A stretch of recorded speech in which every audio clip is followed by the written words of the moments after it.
মানুষের মধ্যে লাল কালো সাদা হয়নি? হ্যাঁ, কেন হয়? মাটির কালার বলেন কেন হয়? তিরমিজি শরীফের ২৯৫৫ নম্বর হাদিস, ২৯৫৫। ক্বালা রাসূলুল্লাহি সাল্লাল্লাহু আলাইহি ওয়াসাল্লাম, ইন্নাল্লাহা খালাকা আদামা মিন কবযাতিন কবযাহা মিন জামিইল আরদ।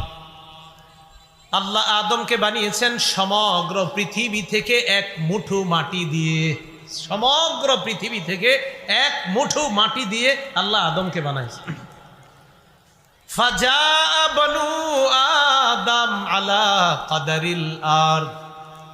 এই জন্য আদমের সন্তানরা বিভিন্ন ধরনের হয়ে দুনিয়ার মধ্যে আসে। ফাজা মিনহুমুল আহমার, আদম সন্তান কেউ হয় লাল, ওয়াল আবিয়াদ কেউ হয় সাদা, ওয়াল আসওয়াদ কেউ হয় কালা। যার শরীরের মধ্যে লাল মাটির সংখ্যা বেশি সে হয় লাল, যার শরীরের মধ্যে সাদা মাটির অংশ বেশি সে হয় সাদা, যার শরীরের মধ্যে কালো মাটির অংশ বেশি সে হয় কালা। ওয়াবাইনা জালিকা, কেউ আবার মিশ্রিত রঙের হয়। কি রঙের? মিশ্রিত। হয়নি? আপনার ছেলেটা দেখতে কেমন হয়েছে? মাশাআল্লাহ সুন্দর। কয় কেমন সুন্দর? কয় কমলা সুন্দর।